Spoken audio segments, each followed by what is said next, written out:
Welcome to episode 371 of the Cyberlaw Podcast, brought to you by Steptoe and Johnson. We're lawyers talking technology, security, privacy, and government, and not for long.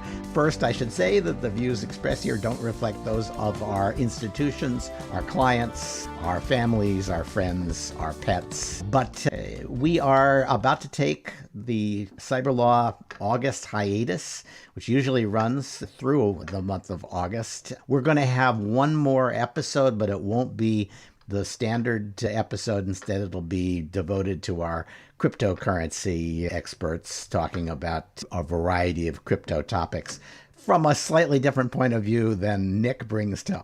Okay. Crypto. It means cryptosporidia. I am disappointed that crypto has become cryptocurrency when it really ought to stand for cryptography. Okay, and I'm also going to be interviewing Josh Steinman, who was like the last man standing doing cyber in the Trump administration. He served in the National Security Council from the beginning to the end doing cybersecurity issues.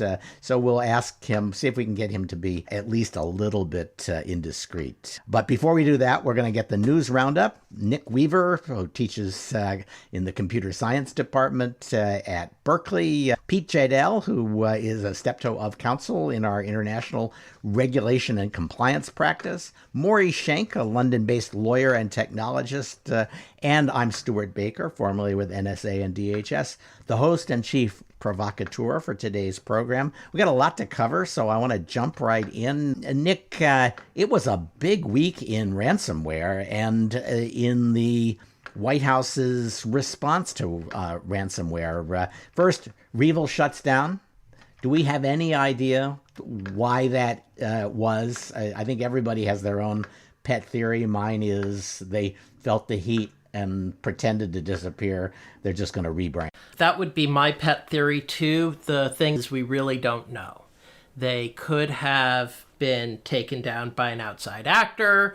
They could have been taken down by Russia. They could have taken themselves down because they want to retire to some nice new vineyards in Crimea. We don't. Meanwhile, the White House put out or announced that it was basically pushing every button on the dashboard for ransomware. Now, they didn't exactly go looking for really aggressive and creative new buttons, but they're doing a lot of stuff designed to try to get at ransomware gangs, including offering $10 million rewards for people who are able to give them information leading to arrests. Yeah, the problem is that leading to arrests part, because these days the Russians have learned you don't take vacation south of Sochi. Yeah, that's right. Or really west of Belarus. So even if we push every button, there is some question, to my mind, how much we're going to accomplish. The Cyber Command famously took down TrickBot just before the election and worked with Microsoft and others to do that. And it went down 94%, but it's like saying we went in and operated and we got 94% of your cancer. That's not good enough when they've got an infrastructure that they can rebuild, and it looks as though they're rebuilding it. And it's just, in general, what that is effectively the ransomware targeting bad guys. And one of the things is with ransomware is it doesn't take you offline permanently. It's just transitory disruptions. So we're doing transitory disruptions on them, and they're just going, okay, let's recover. And that's a problem. It really acts as something of a limit on what can be done in future analysis.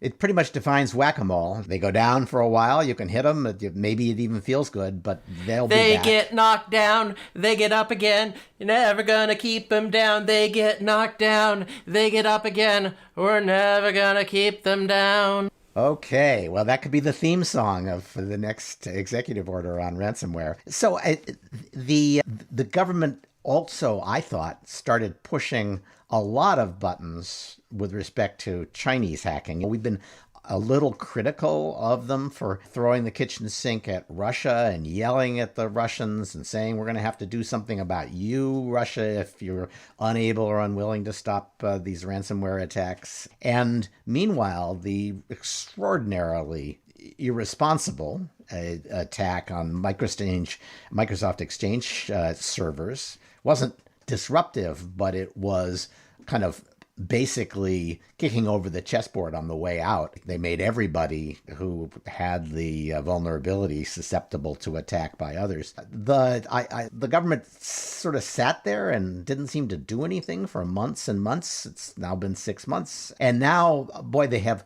unlimbered again a pretty carefully thought through offensive. Again, they're pushing all the logical buttons, not anything creative, but they got 5 or 6 countries to join them, basically Five Eyes plus Japan, in condemning it. And they say they hope to get more. They charge the Chinese, I thought this was interesting, with aligning with criminal hackers to steal intellectual property, which sounds like China 10 years ago. It was kind of a surprise that they have gone back to this model, right, Maury? Yeah, you're right, Stewart. I mean, you're talking about both the indictment and the attribution. We've debated a lot whether indictments work, and this one probably won't be much more effective than other previous indictments. The Chinese aren't venturing too far to field either. I think the attribution of the Hafnium group now saying it definitely is Chinese associated is interesting. And the actions that are being taken here suggest to me that the federal government really is getting serious on cybersecurity, being fairly targeted with concrete actions rather than making noises. Along the lines of Biden's May 12th executive order, there's more of substance here. So looks like things are happening. Yeah, I would say this feels a lot like the Ransomware project, which we did an interview with probably a month ago. And they had a long, and I accused them of writing a very boring report because it was like all of the conventional wisdom, all of the things that you could do, all very procedural. But it's what government does when it gets serious about something, is it starts up a whole bunch of interagency consultations and plans. And none of those plans are impressive one at a time. But if pursued with enthusiasm, they're going to have more of an impact than perhaps I'm willing to grant. And it looks as though the Biden administration is following that playbook. Take all of the available plain vanilla responses and goose them up a little and try them all. Yeah, and I think maybe the most significant is that they're getting serious on federal standards for cybersecurity in the things that the government is purchasing, which doesn't necessarily affect the private sector, but the government's a pretty important purchaser and it's a leader, and that could have some real effects. Well, let me turn to Pete to talk a little bit about that, because remarkably, we've gotten used to the idea in the Trump administration that the deadlines that were set by the National Security Council and in executive orders for getting stuff done were advisory. But the administration in an executive order set probably 50 deadlines for responding to the vulnerability of purchased IT, federal government purchased IT. And we're starting to see those reports come in more or less on time. And I thought NTIA had a pretty interesting one on software bill of materials. Pete, generally, are they actually living up to these deadlines? Yeah, I mean, it was last week. They met their deadline, NTIA, under the executive order to publish these minimum elements for a software bill of materials. I mean, it's still, they've been working on this for a couple of years now. It's still at a very basic stage. It's the report that they issued last week. It's a floor. They encourage multi-stakeholder process here to kind of continue to develop on this floor. But what you have here is still very, very basic, very initial progress. 3 basic elements that one of these SBOMs has to contain. So NTIA say there's certain data you have to disclose. You have to tell us, about, for each of the components of your software, who's the supplier, what's their name, what version is this? You have to tell us who you are, who's issuing the SBOM, when did you issue it? They're supposed to be updated. You have to make your SBOM machine readable, so it can be subject to automated screening. That's kind of like you can do sanction screening of your customers, and you can do vulnerability screening of your suppliers based on the SBOM. So that's the ideal that they're working towards. And there has to be certain procedures about how you manage your SBOM disclosures. How frequently you put them out there. In addition to disclosing what you do know about your software supply chain, what you don't know. If you make a mistake, how do you disclose that? What do you do with it? So it starts to kind of outline what this is going to look like, but there's still a lot of questions about how companies are going to do this in practice.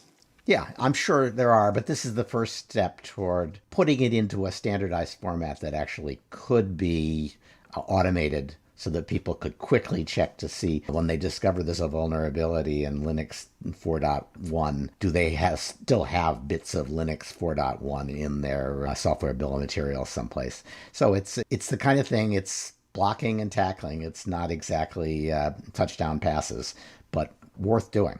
Okay, so let's go back to China, because the Chinese government is doing a remarkable amount to ensure decoupling between the U.S. and China is a success. And it's as though they and the Biden and Trump administrations all had one goal, which is to say selling in each other's markets is going to turn out to be really hard. Maury, the Chinese government, in the course of basically slapping Didi, which is the Uber of China, upside the head, slapped a whole bunch of other people upside the head as well, both on cybersecurity and on doing IPOs. Yeah, I mean, what they did, and I think Didi was surprised by this, was they announced after the IPO had happened that they were going to have a review of the handling of data by Didi, including storage abroad and so forth, a little bit like what the EU always does. And the share price is now down 20% from the IPO price. And they've elevated the responsibility for this they've elevated the Cyberspace Administration of China, which was responsible for improper content online, to a role in this cybersecurity review. This is an organization that's under fairly direct control of Xi Jinping. So he created it more or less, didn't he? Yeah. So it's very clear central control of Chinese foreign IPOs, which were, it's like CFIUS is an important control on acquisitions in the US. This is a security related hurdle to get over foreign IPOs, and it's significant. Yeah, I get the feeling they just don't want any foreign IPOs. They were sending signals to Didi that it was a bad idea to do this, and Didi, it looks to me as though he sort of said, yeah, don't worry, and then just did the IPO, maybe under pressure from investors. And that left Xi pretty angry, and they started doing a lot of things, including saying that D apps couldn't be loaded on phones in China as a way of just saying to the, you hummed that one by us, you got the IPO, good luck to you, because we're going to see if we can't make you regret everything you did and cost you a whole lot of money in the process,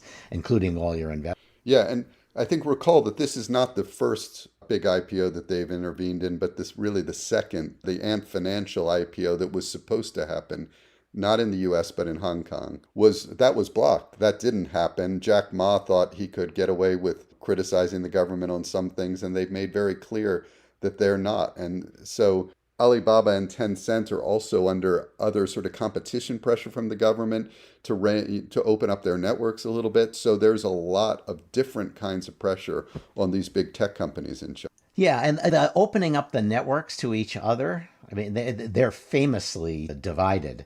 That strikes me as the kind of thing that's popular with consumers, and that the government isn't necessarily doing to punish Tencent and Alibaba, but they've got new authority, and before the government might have wondered whether if they ordered that they could make it stick, but now it's clear they're going to keep these guys down, and the tech sector, which has been the favored sector for 15 years and a lot of money's been made, is going to be brought to heel along with everybody else. It reminds me a little of the time when they fired all the CEOs of all the telecom carriers and then moved them over to a different company just to show that they could do it. And this has an air of that. It's just to remind everybody who's really in charge. I think in the long run, it'll be bad for the tech sector in China because they'll be afraid to try.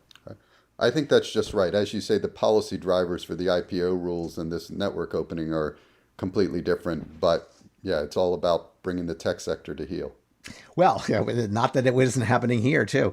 But let's talk briefly. Actually, I guess we can't do this briefly. There is so much government entrepreneurialism in the access to criminal communications field. The one that we've already heard about is ANAM, the FBI's work with the Australian federal police to create a special a secure phone just for criminals. I've just finished a piece looking at some of the interesting legal issues that raises, and there's a lot of them. I think the people who think that this is going to raise questions about encryption policy might be right, because one of the things that it looks as though this did as a technical matter is, in order to make sure that every message could be decrypted, a master key was sent with the message, so that whoever got the message also had a way to work back to get the key. And I think that was almost certainly designed into the product as a result of the Australian Federal Police getting an order under their new law that allows them to get technical assistance and technical capability assistance from the developers of secure products. They're not supposed to. The law says they're not supposed to introduce systemic weakness. I don't know, Nick. Do you think having a copy of the key going with every encrypted message might be thought to be a systemic weakness? Yes, but fortunately, the Australian police didn't ask for it. The FBI just conveniently provided it. The Vice has actually gotten a copy of the phone, and they did a brilliant job of making it truly crimey McCrimeface the phone. This would be something you would never use for legitimate purposes, because it had the phone disabled, no apps, hidden app to get to the chat, the PIN thing. The PIN entry copied the FBI doors where you randomize the location of the PIN entry just so that you don't get fingerprints showing what the code is. No, which is clearly it gave every indication, if you were a user, that this was really carefully designed to be used by criminals to engage in criminal communications. Yes. And only criminal communication. And that the FBI says that everybody who they have identified as using the phone was a... Yeah, because there's no reason for non-criminals to use it. It was deliberately bad.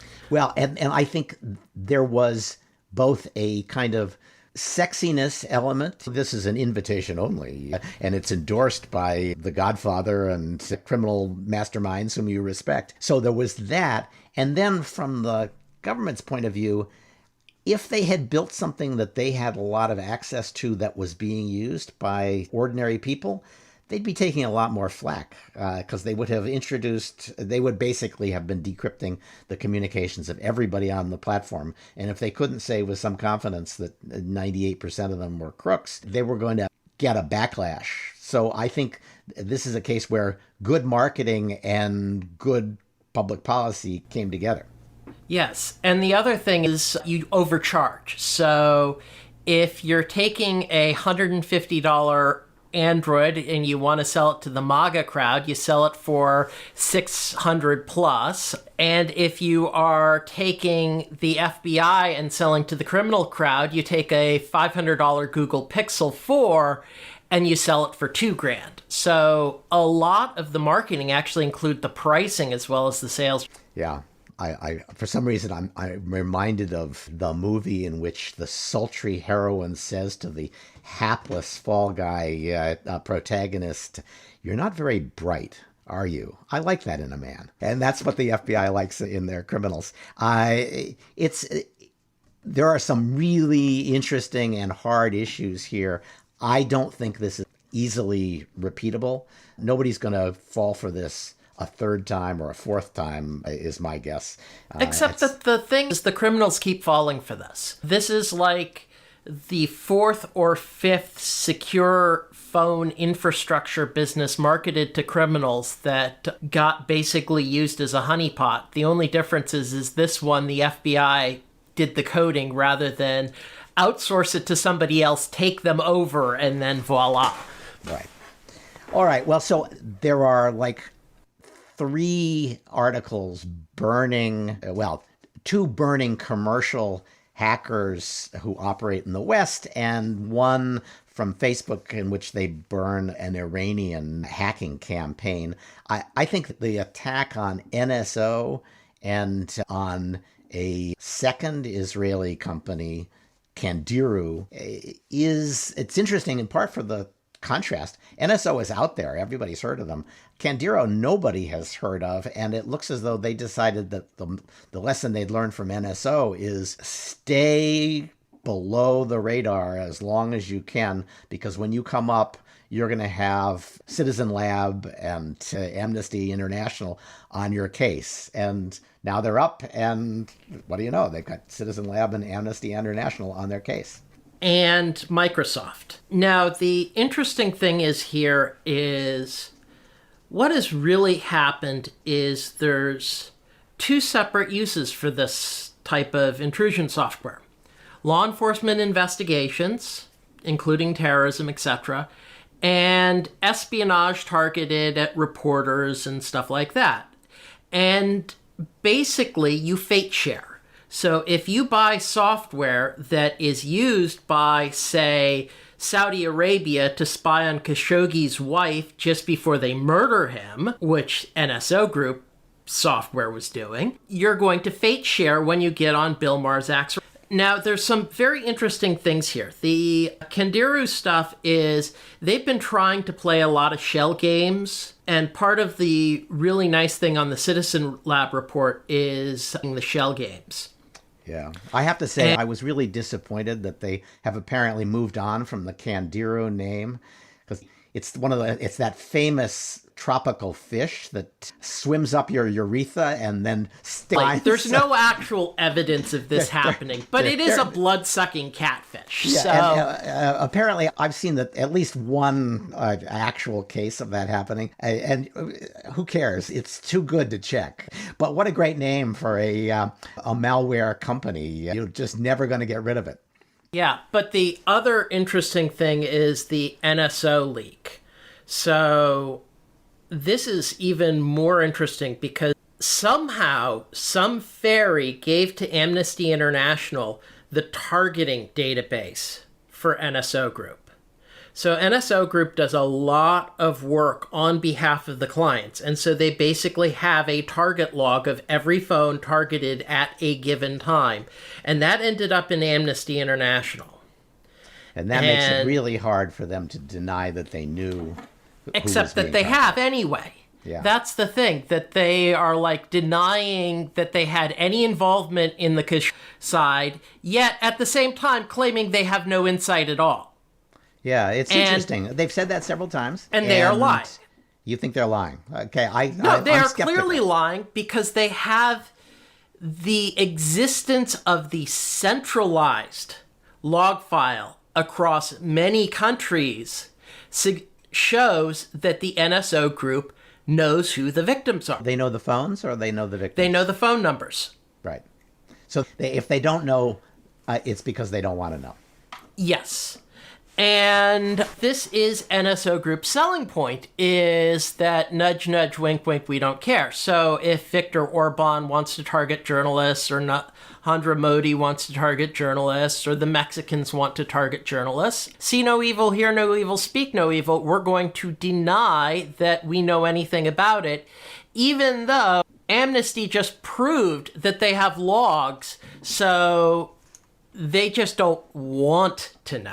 Could be. I know this is complicated. Even if you're trying to be in this business and do it well, it's very hard to do. I mean, yes, it's easy for Amnesty International to say they're all journalists, but we all know that there are people on the streets with Antifa wearing press credentials that are about as much of a journalist, well, more, or actually less of a journalist than I am. But I'm sure Amnesty International would say, oh, look, they've got press credentials. So, and when you pick a country, you're looking at the country's overall reputation. Mexico's a democracy. It's a democracy that has lots of corruption problems and lots of police abuse problems. So what do? You say, no, I'm not going to sell there? Because there's no country that doesn't have police abuse. Or do you say you're going to audit? That's the thing. NSO fair. Group has the capability to audit the victimology. And when you see a onesie, twosie, whatever, but when you have these large patterns of abuse, that is the feature that NSO Group is selling, is that we don't care. Because if they did, they would be able to stop the fate sharing. Because if you are really concerned about the criminal investigation side, you don't want to fate share with the people who get on Bill Marzak's radar. Because the Citizen Lab, I'm 95% sure were laughing their bleeps off at the Anom business, because that is brilliant. So when Citizen Lab blew the latest tradecraft from NSO, do you think they blew a lot of good counterterrorism operations? Don't know. The problem, probably not, because the thing is they really didn't do any sort of mass reporting. So like when NSO Group previously was using WhatsApp, Citizen Lab and Facebook got together and they only notified the WhatsApp customers who didn't already have a pen register or similar order on them from criminal process. So we don't know how many actual criminal investigations were affected, and probably very few of them were actually blown by this because there's no notification of the victims except for the ones specifically called by Amnesty. And so Amnesty was undoubtedly very careful looking up the phone numbers going, oh, is this somebody XYZ, and then contacting them. So the collateral damage from NSO's group point of view is their exploits may stop working, and maybe Apple will finally get off their butt and rewrite all their parsers into type-safe, memory-safe languages.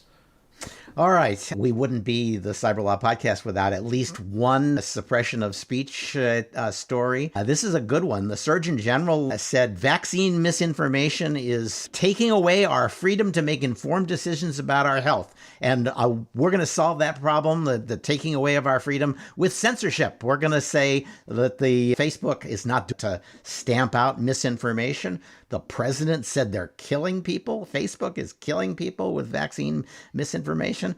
It's like saying the internet is killing people.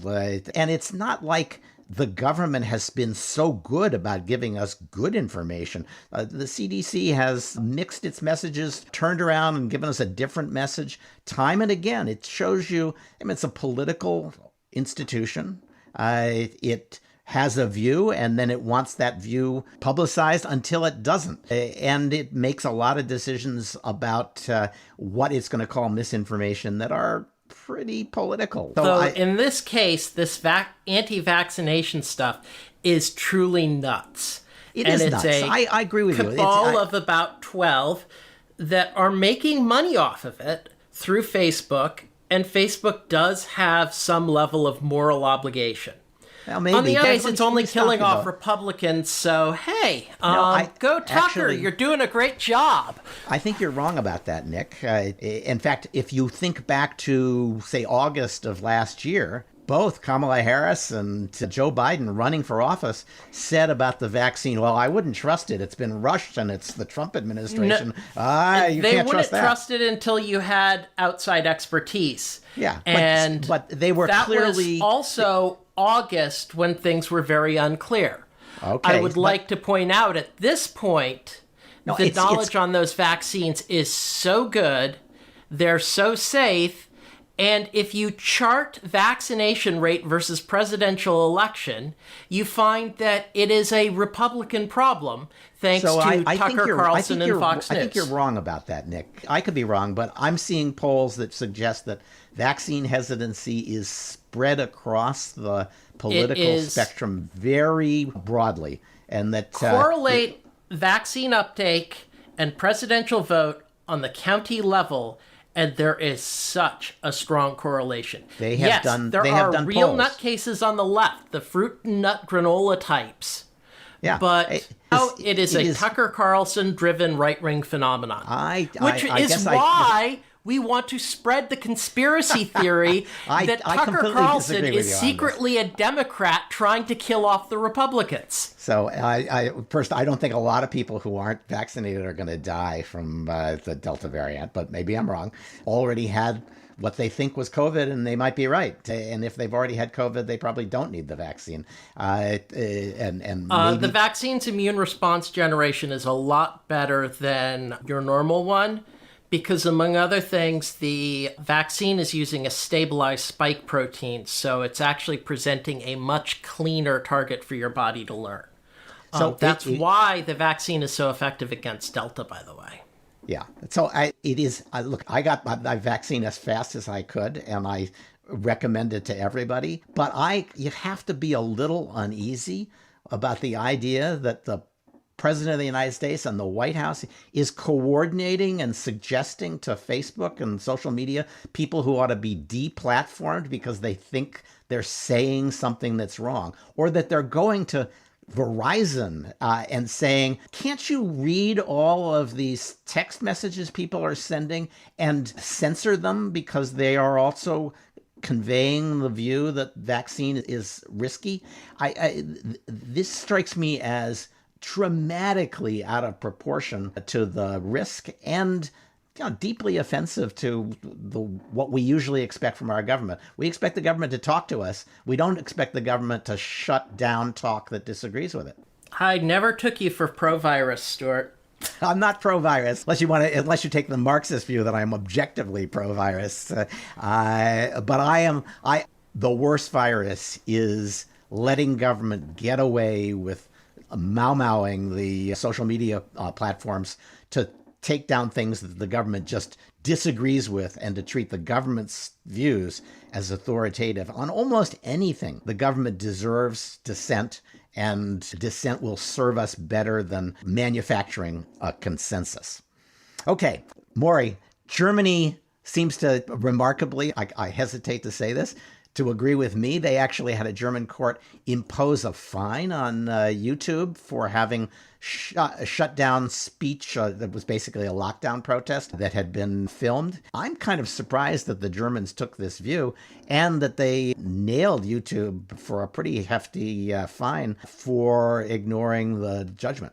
Yeah, well, free speech doesn't have quite the weight in Germany that it does in the United States, but it's still a principle. And the court decision was actually in April, I think maybe even April 2020, ordering Google to reinstate this video. And what just happened this past week is that they hit YouTube with €100,000 fine for failing to quickly comply with the court order.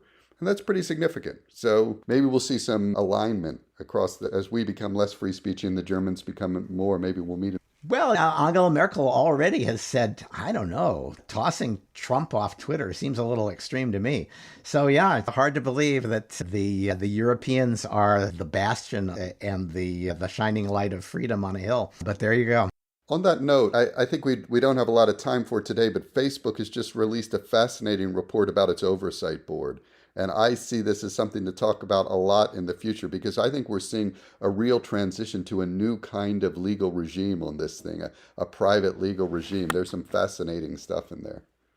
Yeah, we should do a segment on that and interview some people. I don't know how seriously to take it. It's basically a bunch of people who are giving advice to Facebook. And Facebook wants them to be authoritative but can't make them authoritative. So there's a lot of kind of less attractive corporate politics involved in that.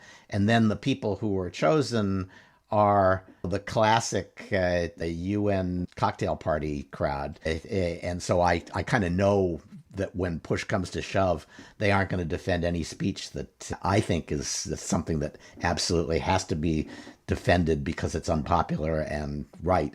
So I'm not enthusiastic about the oversight board, but I'm also not enthusiastic about Facebook's use of the board and reaction to the board. But we probably should give it its due and have a discussion, because they've written now, more than anything, that's a good insight into what's actually happening inside Facebook and how they're making decisions. We're learning a lot about that. I don't know that Facebook's thrilled about it, but we are learning. They had a policy and they forgot they had it, so they didn't apply it for a year. They had another set of procedures for appealing certain decisions that nobody knew about, and was basically the top echelon of management just said, oh yeah, we can't do that. So there's a lot of interesting stuff going on there. It's what you'd expect as Facebook tries to figure out what it's going to do with its unbelievably bad public image. I kind of do almost feel sorry for them. They are being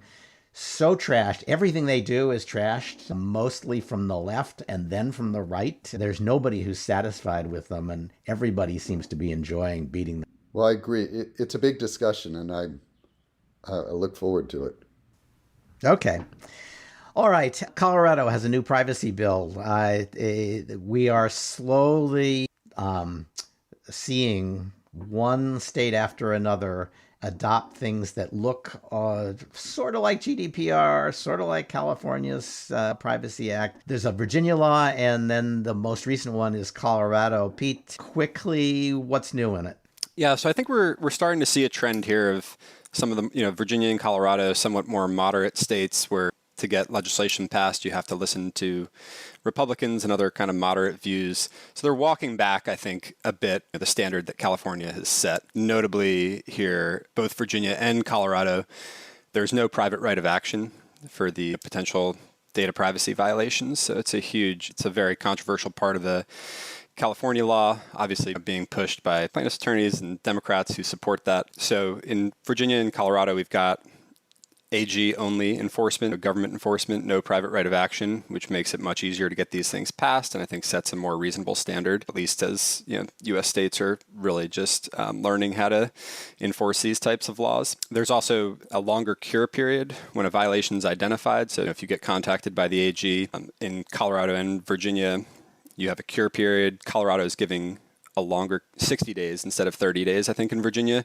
to cure the violation. So there's kind of the government's trying to work with the private sector, I would say, to make it a more manageable regime. But you've also got some more stringent protections for consumers here, even relative to California. So there's a requirement for express consent, opt-in for collections, more sensitive personal information, race, religion, things like that. Whereas in California, it's a opt-out structure. So looking to enhance consumer protections in the most sensitive and important areas, but also make the regime more work for the private sector.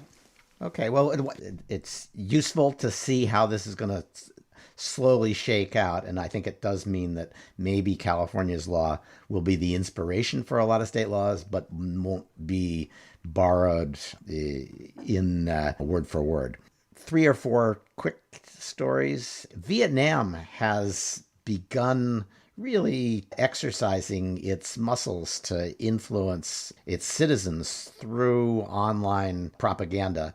And Reuters had a story about Vietnam's Facebook influencer army. Maury, anything? This is just a Chinese 50 Cent army operating south of the country, or is it something more elaborate? Well, I think it's Vietnam's version of the Chinese 50 Cent army. I mean, it's very similar from what we see from China and Russia and other countries. I think it's not huge news, but it's really interesting. The Reuters article talked about Force 47, which is an arm, I believe, of the Vietnamese army, and that they're asking them in their spare time to be posting on social media. Lots of countries are getting into this game. Maybe think whether Western countries should do so more, but we seem to do it more from a soft power perspective and don't need it as much. Or we could send the president out to say, if you don't produce 500 tweets supporting my policy, you're going to be killing people. All right, Cuba.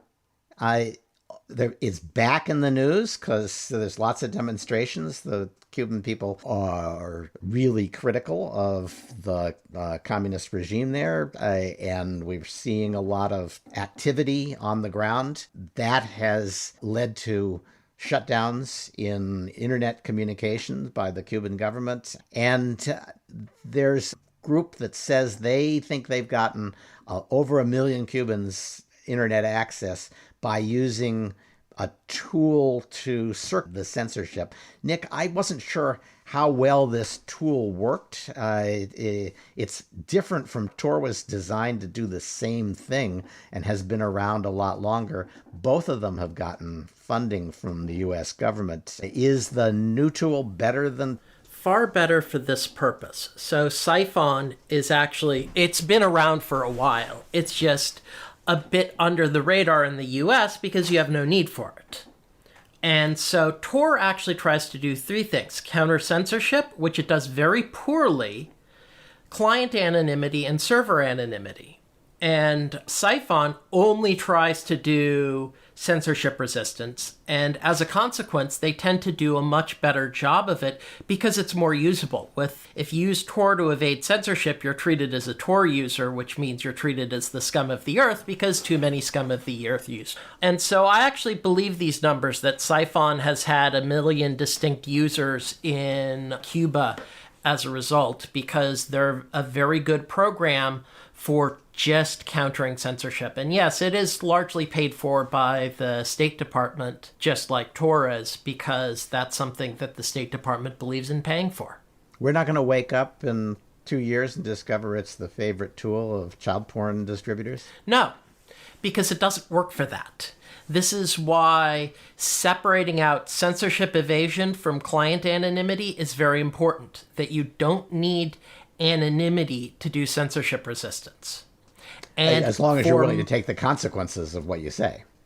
Well, more importantly, for most usages of censorship resistance, ditching anonymity improves the result because you don't have the a-hole problem that you do with Tor. Okay. Maury, I did not read the report the Libe Committee commissioned on how to solve the data embargo across the Atlantic that is growing up as a result of the Schrems II decision. Because I thought, well, the Libe Committee paid for it, and it's just going to be lefty European cant about how evil the U.S. system is and how they have to build the wall higher. But you read it, thank God. How am I right to be cynical about it? Well, it's the usual approach we would expect from the Libe Committee of being not thinking our legislation is good enough for Europeans' data. But it's a little more even-handed than I would have expected. They have 4 recommendations, and the first one is enhanced self-certification by U.S. companies. So they basically said you could have the U.S. legislation's not going to be good enough in the foreseeable future, so you could have a better version of the Privacy Shield that might satisfy. The other recommendations I think you'd be a little more skeptical of, which is like reform of U.S. surveillance legislation, treaty with the Five Eyes to say we won't spy on each other's citizens, and then interestingly, recommending better class actions in Europe to allow citizens to sue people over privacy violations. Interesting, yeah. So the idea of, having introduced the idea of a treaty between the U.S. or the Five Eyes and Europe, it's a really dangerous idea for them, and one that I think is actually worth thinking on our side, because if you enter into a treaty, you can override the Schrems II decision, which is just a construction, a judicial construction of what the treaty means that is being treated as the Constitution of the European Union. But you can modify a treaty by a later treaty, and we could just write treaty terms that said the European Court of Justice should butt out. We now have decided that these are the standards that we're going to apply. So that's the one little piece of good news in that. I agree that the rest of it is them being flexible about the terms of surrender by the U.S. intelligence. They aren't going to get a formal surrender, but they're going to kill the U.S. 702 program, because everybody who has data that is of value for 702 collection for anti-terrorism and other purposes is going to have to move it to Europe and keep it there and swear that they've never let the United States see it. That means that the U.S. it's like a boiled frog, only it's a pretty quick boil. That's what I think is going to happen. And allowing Facebook to say, here's my enhanced certification that I've moved everything that the U.S. government is interested in to Europe would serve the purposes of the crazy left in Europe, be bad for European security and certainly for U.S. security. But I don't think Libe cares about that much. No, I was on unintended consequences.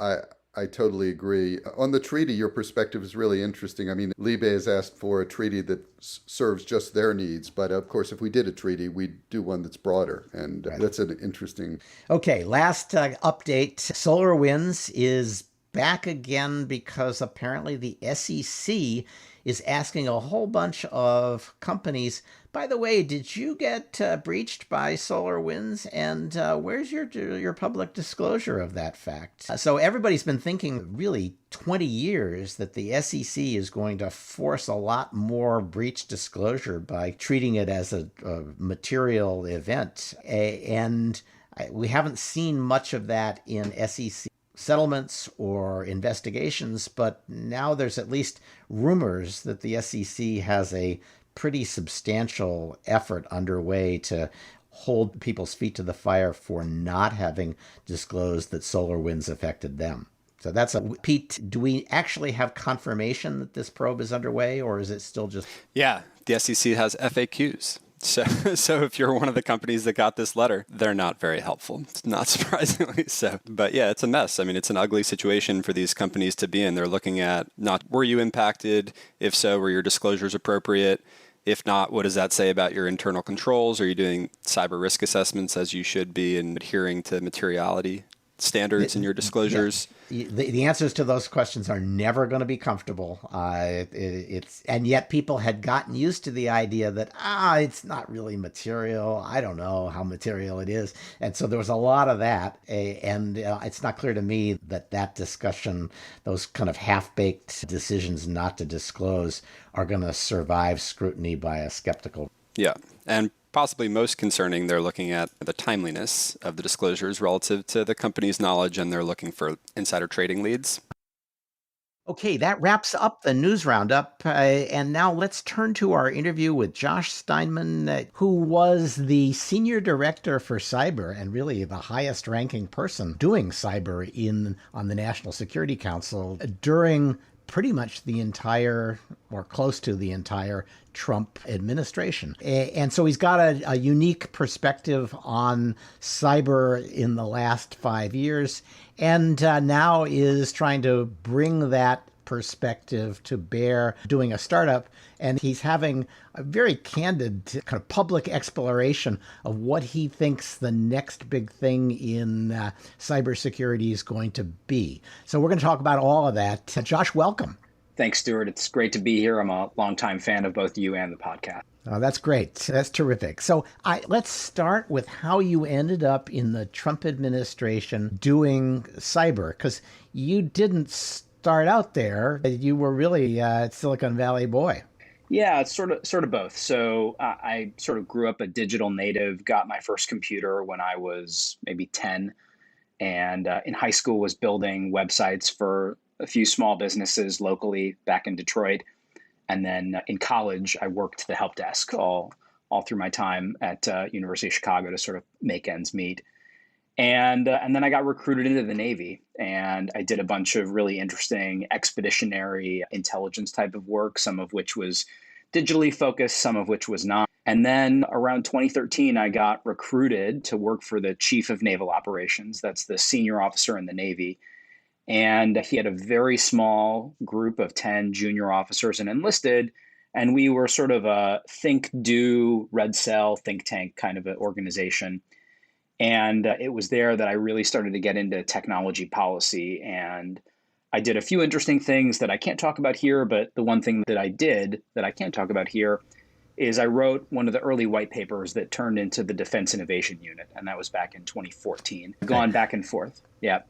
So before we get to DIU, X as it was then. I want to stop and say you're really a Detroit boy? Yep. Okay. Well, no, listen, I went to Edsel Fort High. So wow. I don't think I actually do sound a little Midwestern, but what part of Detroit? Birmingham. Oh, good Lord. I went to Cranbrook briefly, but they threw me out. So They did not throw me out. You went to Cranbrook. No kidding. Yeah. Yeah. We will reminisce about that place. What a beautiful campus it was. Yeah. It's one of my favorite places in the world. Yeah. And I probably deserved to be kicked out. I was It seems to have worked out for you, though. Exactly. I survived. Okay. And now you're at, you get an offer to go, or you propose setting up something that will make the military and Silicon Valley a little closer together where possible. And Michael Brown actually ends up starting that, if I remember right. Did he recruit you? So no, actually, Mike's a great guy, and I consider him a friend, and just an extraordinary public servant who I know is going to do great things. No, so back in 2014, I wrote this paper, and I was able to get it in front of a few members of the Joint Chiefs of Staff. I believe, although I didn't have visibility into it, other people were thinking about the same thing. My perspective was that I had just come back from serving as a military officer at an embassy in the Middle East, and then going out to Silicon Valley and working on some projects with some technology company. I was approached by some technology executives saying that they were having a problem of people from the Department of Defense coming out to Silicon Valley and taking meetings where they didn't have any asks. And in the Valley, that's not really how you do business. And so I wrote this paper saying, hey, we need an embassy-style function that can serve as that interlocutor to explain the Department of Defense to Silicon Valley and vice versa. So that was back in 2014. They stood up DIUX at the time. In 2015, I was getting off of active duty, having been on active duty for a little over 7 years. And then I became a reservist and was a plank holder at the Defense Innovation Unit.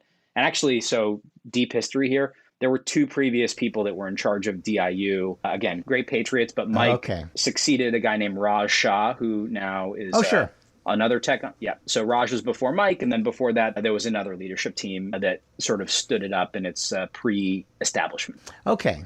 So, yeah, he was going to get a pretty substantial job in the administration at DOD and just withdrew because he's waiting for a Inspector General report coming out of his work at DIU. And he says he's confident it'll turn out all right, but it's not going to get done in the next 3 weeks in time for hearings. So it's a shame. We're really missing a talented guy to go into the administration. Yeah, Mike's done some great work at DIU, where that organization has really flourished under his leadership and his ability to really translate in between those two worlds. And I just think that it's really important for our Department of Defense, for the military, to be able to integrate cutting edge technologies. And whether it's DIU or some of these other really interesting offices within the Pentagon, I just think that work is really important for national security. And Mike's been at the forefront of that for several years now. So while you're out there in 2016, you end up working for the Trump campaign, which must have been, there were all 4 people in California doing that. So they must have known who. So I actually was at a Silicon Valley cybersecurity startup running operations there. We had just gotten out of Y Combinator. We were doing sort of endpoint protection, document protection, encryption sort of work. Right. And I was not associated with the campaign, although I did think that he was going to win, and knew some folks that were associated, and yeah, just told them that I'd be happy to help in any capacity. And after we won, I got a phone call from an old boss and said, come back to Washington. And so I took a leave of absence from the startup and joined the transition team. That was my first official connection with that world. First big mistake, because the transition team got completely defenestrated, didn't it? So I joined after the sort of last significant shakeup. Yeah, so early December. Flew out, crashed on some friends' couches in D.C., and helped just sort of do the paper flow of people who the incoming NSC team was evaluating to join the state. And so this was one Flynn. Of the last. At that point, Flynn was shaping that, and he was one of the few people in the transition who actually knew how NSC ought to work and what the national security issues were. So did you spend a lot of time working with him? Yeah, and I had worked for him And Okay. so we had a decent. He's been a mentor for many years when I was Uh-huh. on active duty and then after. And so he asked me to come back. And there's people in your life who've helped guide you, and you say yes when Yep. they ask you to come back and do national service. And so, I was helping General Flynn, KT McFarland, and General Kellogg just literally take this cascade of resumes that were getting sent in from everywhere and just organizing that into an interview process. And on one of the last days, they had a gap in their lineup, and that gap was cyber. And there were some candidates that they were considering, and General Flynn approached me, and he was like, "Look, of all the people that we have, there's someone who's not on the list who we think is better qualified, and we'd like you to join the team." And again, can't say no to national service. I didn't ever consider that I would come back in that type of a role, but having served for a few years on active duty and then having seen some of the challenges, I had a general idea of big problems that needed to be solved. I figured I might be able to solve them. Oh, it's a great job, a lot of work, but a great job.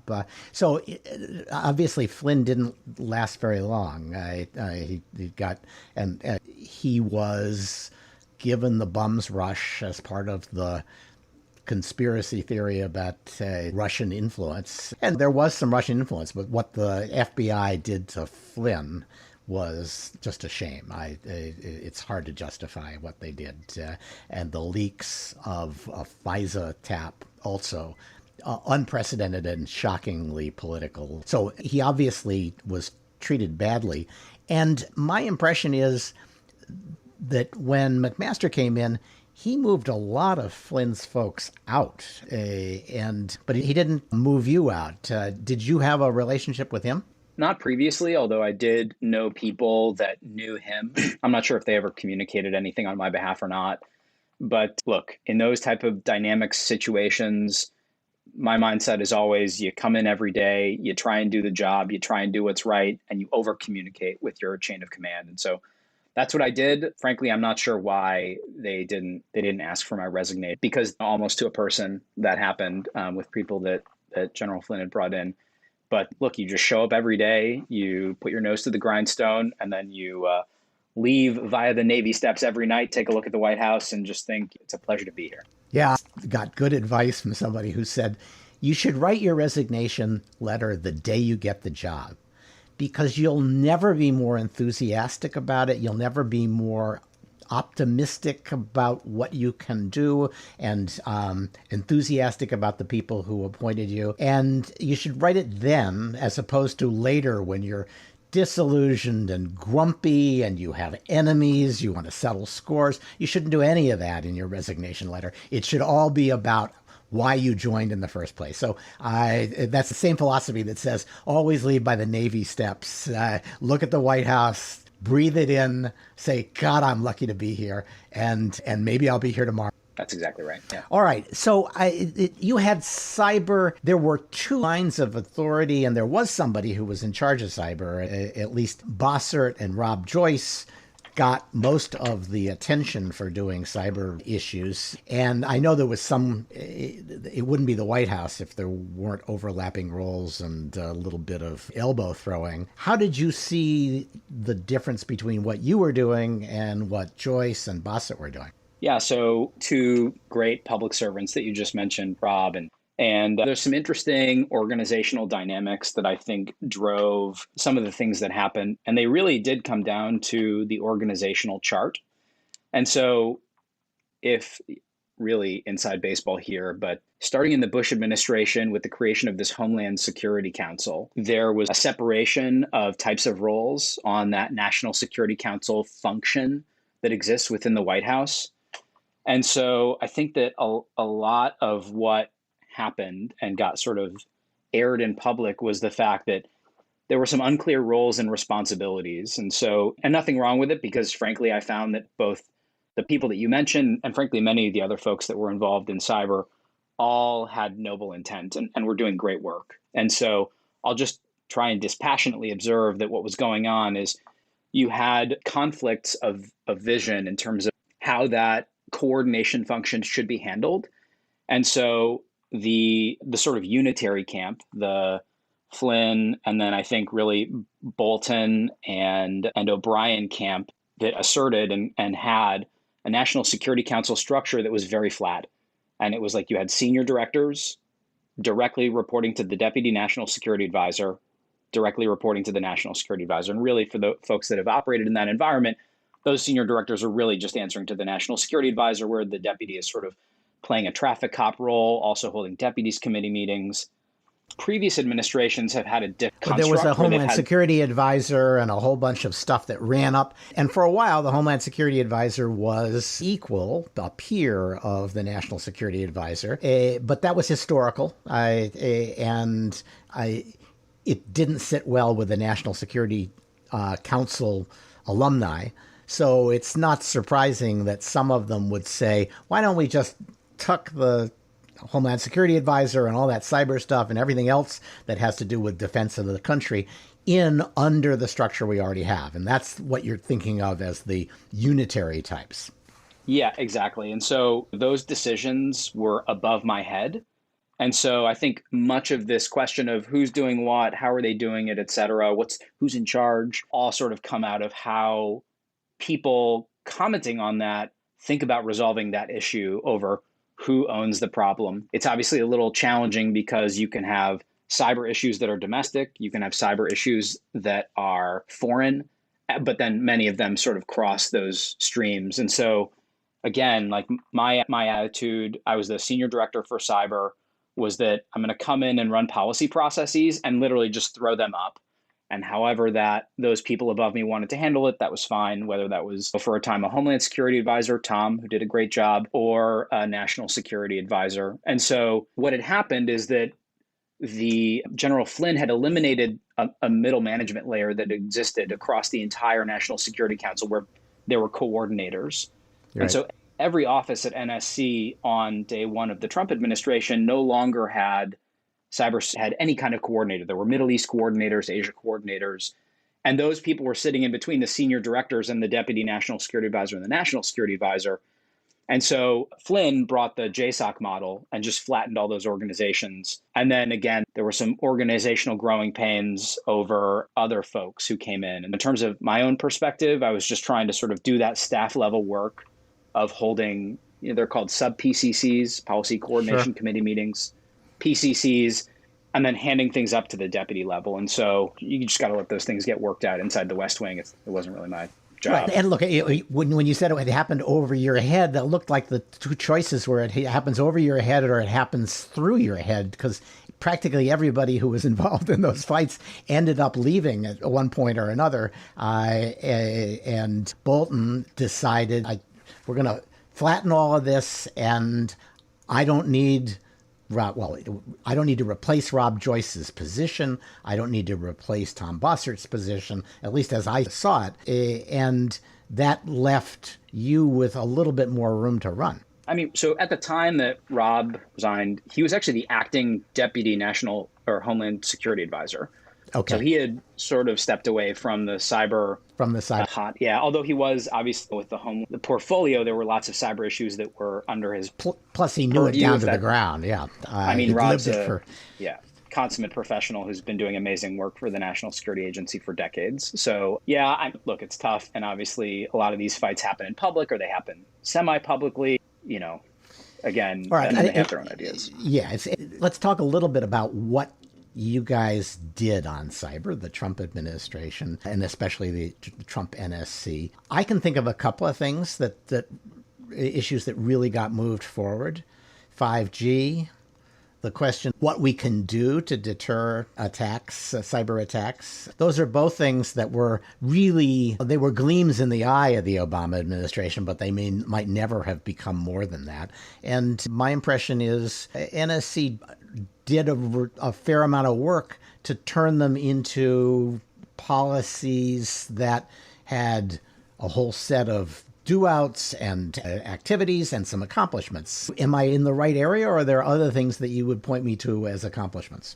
You're right on the money. And frankly, I think there's a whole bunch of things that we did that really moved the ball forward. 5G telecommunications is one of them. And again, the NSC, our job is to sort of coordinate whole of government policy and sort of set the metronome, right? Set the direction when directed by the president, and then just sort of make sure that folks are working together. And so, yeah, my chain of command, the national security advisor, came to me and said, we need you to run the 5G process.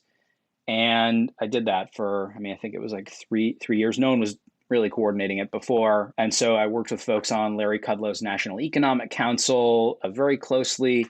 And yeah, we really did a lot. There's a national strategy to secure 5G, which we put out after many years of work, numerous executive orders on supply chain, and then some other things that had been in the works for a long time, such as formalizing a process that had previously been informal, known as Team Telecom, which has to do with controlling. I'm a Team Telecom lawyer, so I'm deeply familiar with it. And and FCC was complaining that these cases sat around forever and they needed some guidance. And it probably did make sense to turn it into something a little more formal. I ran Team Telecom for DHS when I was in the Bush administration. So deeply familiar with it. It was a perfectly unexceptionable approach that you guys did, and probably welcome. Yeah. And so, on Huawei, obviously, the president decided that he wanted to take a robust stand. And look, there's plenty of open source information that talks about vulnerabilities that exist within the code bases of those types of companies. And frankly, the Chinese national security law and cyber law mandate compliance with the intelligence services of the Chinese Communist Party in secret. And so I think the president was right to come out and take a very robust position. And obviously, we then executed a policy process and implemented that policy after it was decided to bring the full weight of the United States government to bear in support of telecommunications companies worldwide that abide by the rule of law and many of these principles that we've used to create one of the most open and prosperous societies in human history. So that's an initiative that is rare in that the Biden administration picked it up almost seamlessly, even adopting some executive orders you might have had a hand in on supply chain. Is there another area where you think the Biden administration has wisely and quietly, because you wouldn't expect them to be noisy about it, picked up on things that the Trump administration really got moving? Yeah. So I think that the way in which I think about a lot of things at this level, strategic government initiatives, things like that, it's almost systems thinking. You can look to folks like Nassim Taleb and the folks at the Northeast Complex Systems Institute, folks like Yanir Bar-Yam, and real cutting edge systems thinkers like that. And so my mindset in taking the job was very much about how do we build systems that can move quickly, make corrections when necessary, et cetera.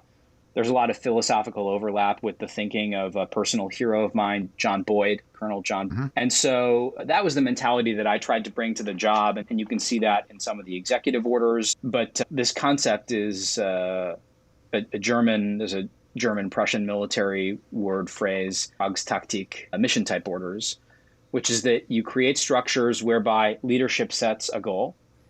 And the folks beneath leadership essentially have pretty wide-ranging authority and responsibility to then execute against that, and then they get held responsible. And so whether it was how we do cyber operations or how we do these telecom policy processes, the mindset that I actively brought to how do we shape these types of things is informed by those two sort of philosophical schools. Let me ask what it is. Pick something where you think the Biden administration has made a big mistake in not following through on some work that was done, because a lot gets lost in the transition, and here even more. Well, Stewart, I'm going to have to disappoint you. And in most cases, my predecessors on whichever side of the displayed a generous amount of discretion, and in many cases did not criticize me. And I'm just going to sort of have to plead the fifth on that, just because they're in the middle of it. I don't know what's happening. No, that's fine. I wish them the best. That's fine. Well, let me push you to be candid about something slightly different. You saw a lot of agencies up close doing their part of the cyber mission. I'm going to ask you to give them a grade. How good are they at doing that? So let's start with NSA.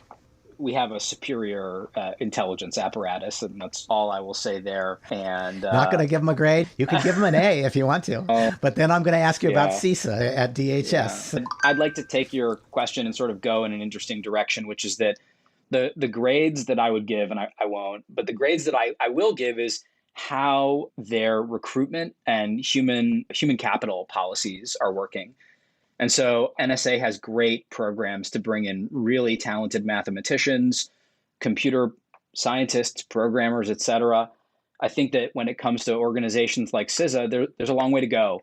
And it's going to be the growth of those types of programs. And we tried to initiate a bunch of this stuff in Executive Order 13800, and then subsequent executive orders on human capital for cyber personnel. And we can put some of that in the show notes. I can send you the other executive orders. But that's where I think we have a lot of work to do, and where CISA has a lot of work to do. And frankly, the whole defense apparatus, the intelligence apparatus, where I have friends or young kids that I'm mentoring, maybe they're in college, and Google, Apple, Facebook, or some hot Series B, Series C startup can offer these kids a job, and they could be starting within the month, within 6 weeks, sometimes. And we don't yet have that ability in many of the cyber agencies. Oh, no, it's months and months of hanging around. Yeah, no, it's very grim. I tell people if they're interested in that, get a summer job with an agency that requires a clearance and start getting your clearance now for next summer. Because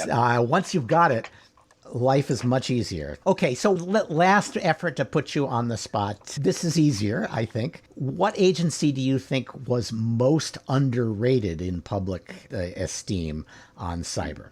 It's a political question. I don't want anyone to read into it just because there are lots of tribes in this. But I will say I was always very impressed with the folks at the Department of Energy. And there are debates over like sector-specific agencies and leadership and who's in charge. I'm not getting into that. I'm just saying when it comes to having outstanding, world-class technical professionals able to go do interesting things in a defensive way, as per their charter. DOE was always very impressive. That's because they're really part of the defense establishment. They're really an arm of DOD in many ways, and they bring that culture and that sense of the importance of their mission and the need to understand the technology. All of that is part of DOE. People don't see it. They think it's all about solar energy. I'll buy that. Okay, same question for some person who has held a job in the Trump administration that you think was really underrated in terms of their contribution to cyber? I wouldn't want to give anyone a kiss of death who's currently serving. Okay, what I will say is there are many people that are currently serving that I was incredibly impressed with. And for their own sakes, I'm not going to say anything. Brilliant. Yeah. What I will also say, though, is that all the things that I'm talking about here, all the accomplishments, would not have gotten done were it not for the directors that worked for me on the National Security Council. Those folks are, in many cases, most cases, career professionals. Most of them are still in. Some of them are still on the NSC staff. And they were just incredibly talented, incredibly driven. And everything that I get to talk to you here about was done because one of them, more of them, all of them were coming in early, staying. And I saw my job as empowering them to solve the problems that we all agreed needed to be solved. And so those are the folks that impressed me the most, frankly. Okay, so that I hear your time in the military coming through on that one. You have to recognize that you get nothing done without the people that work for you. All right, now let's turn to what you're doing now, because you are engaged in, as far as I can tell, a search for the next big thing in cybersecurity, and you're doing it in public. You're evaluating stuff, you're explaining why you love it, and then why you're not going to do it. And you've been through 2 or 3 startup ideas. You're obviously in touch with a lot of VCs who are interested in funding you if you can find the next big thing. So where are you in that search today?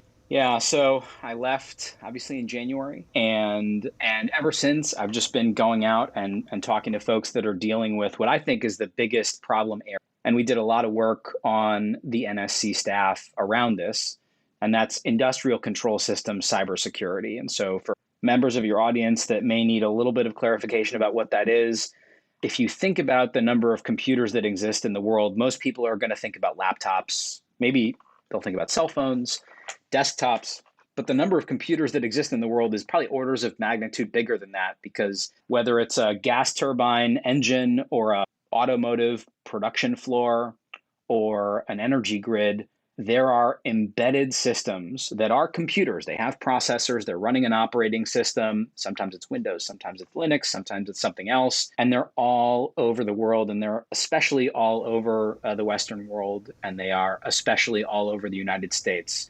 Every critical infrastructure has them. Almost every modern company has them. And it's an attack surface.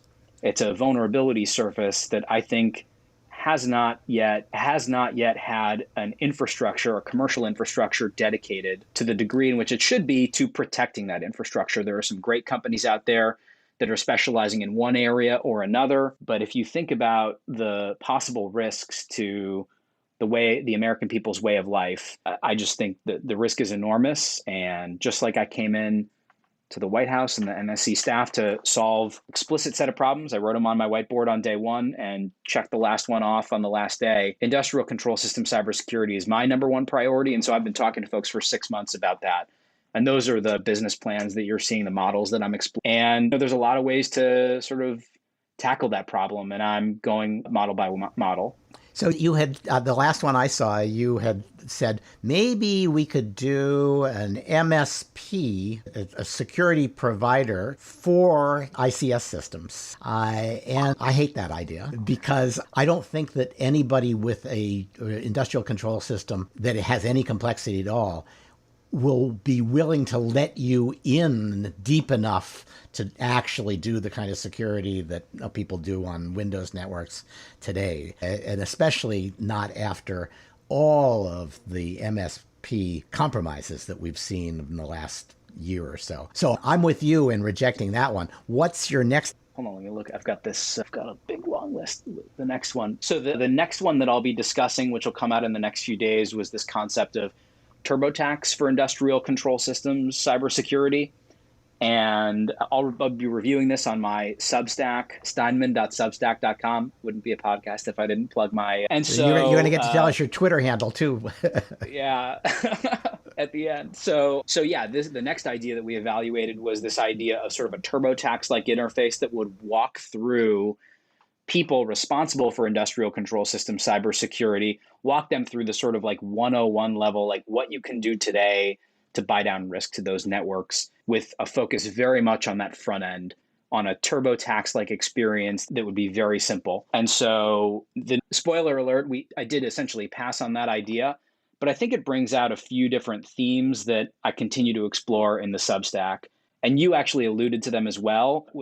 Shows a very good nuanced understanding of the problem, which is that one, IT has sort of merged with security over the past few years. And one of the reasons why that has happened is because the person responsible is the person who has the authority to deal with those things. So IT and security roll up to a CIO or sometimes a CISO, however they want to organize it.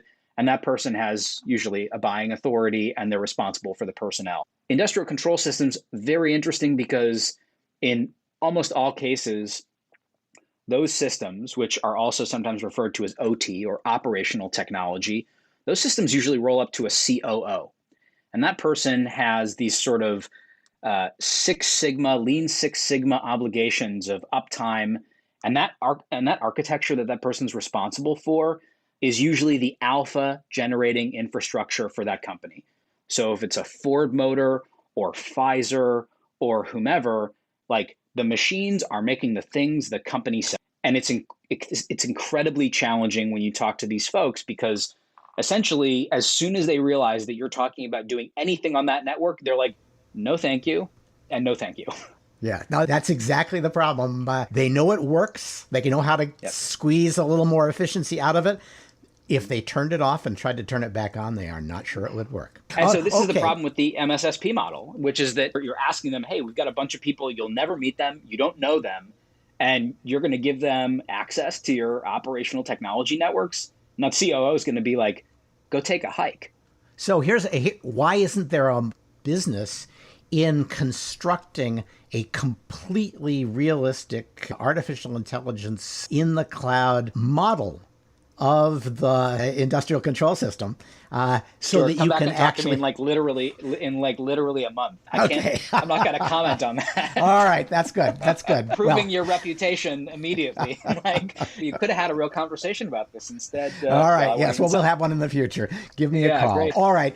Josh, I've carried you past what I promised I would do. It's been a delight to talk to you. What is your Twitter handle? It is R Dangerous Men, ARE, Dangerous Men. I began my career, my military career in the Middle East. I actually, very strange, as a high school student, I spent a summer researching and writing about Al-Qaeda and writing a paper about U.S. Al-Qaeda relations. And I turned in the paper, and then 3 months later, 9/11 happened. And I was pretty sure at the time, I'm still pretty sure, that I had read 98, 99% of everything that had been written about Al-Qaeda and bin Laden as of September 10th, 2000. I got a B+ on the paper, but the professor since wrote some college recommendations of mine. And so I'd been recruited out of college to join this very interesting corner of the Navy.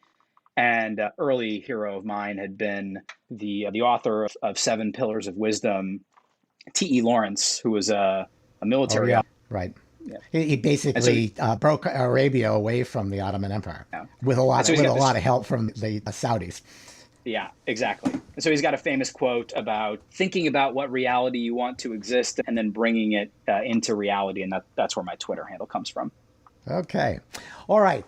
Josh Steinman, thanks very much. We will be looking forward to hearing about what startup you finally do and whether it has anything to do with our conversation just 10 minutes ago. Thanks very much. Thanks, Stewart. All right. Many thanks to Josh and also to Nick, Pete, and Maury for joining us for the last regular episode of the Cyber Law Podcast. Although tune in next week and you'll hear a lot about cryptocurrency. Send us comments at cyberlawpodcast at steptoe.com. Give us a rating and a review wherever you have downloaded your podcast from. Thanks to Weissman Sound Design for our music.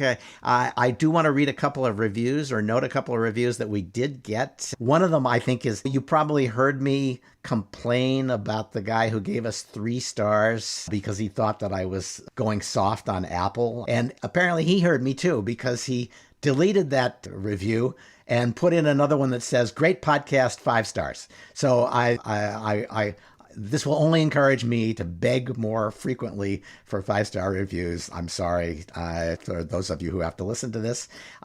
And then here's one, also worth reading because there's a lesson in it for other podcasters. It says, "Until recently, this was a consistent 4-star podcast with great content and solid production values. Stewart and his provocative posse do a great job with high-quality legal analysis and generating more than a little food for thought. Ever overcomes his infamous hatred of and possibly cognitive bias against the EU data protection law. I don't know where else I will ever again find such a recurring fountain of scathing and mostly unfair reviews of everything related to GDPR." That's probably true, but I don't think we're going to run out of that anytime soon. And now the promotion. I hereby award the coveted 5th star to this podcast due to a change in production implemented in late 2020 or early 2021 without wishing to cast aspersions on any of the on-air talent, including me, I suspect. Someone on the production staff, either a tireless human editor or an especially clever AI, is now taking a massively interventionist approach to post-production editing and clipping innumerable instances of that which must be deleted. So here you go, invisible back office, second editor person, you won that 5th star. And he is absolutely right. It is, however, an enormously clever AI by and large, although we are getting a fair amount of help from Doug Pickett, who does our sound engineering. We switched over to a product called Descript, which if you are a podcaster, you need to investigate right now. It turns all of audio into editable text so that you can just run a line through a word or two and it disappears from the audio version. You can hit one button and it takes out all the ahs and the uhs and the repeated words. So it's made most of the podcast 5 minutes shorter and a lot easier to listen to. So if you are interested in, and best of all, I haven't tried this. Apparently, it would allow me to type in words that I thought I should have said, and it will imitate my voice and insert them without any obvious reduction in the quality of the voice. So this is also being used in a variety of movies and documentaries, but it is apparently pretty effective. So we owe that 5th star to Descript, and I recommend it highly to everybody who is in the podcast business. And that is the end of the episode.